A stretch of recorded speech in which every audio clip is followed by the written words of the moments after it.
بلکہ حضور نبی کریم صلی اللہ علیہ وسلم نے فرمایا 2 کلمے کلمتان حبیبتان الی الرحمن، 2 کلمے رحمان کو بڑے محبوب ہیں،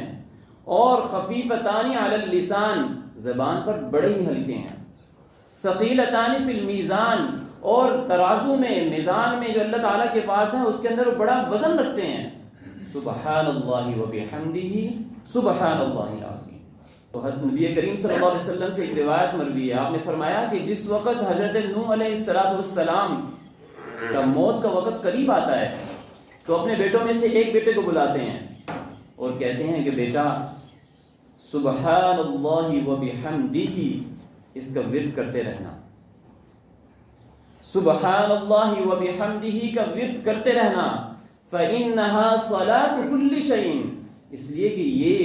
ہر چیز کی دعا ہے، وبها يرزق كل شيء، اور اسی جملے کی بدولت اللہ تعالیٰ ہر بندے کو رزق عطا فرماتا ہے۔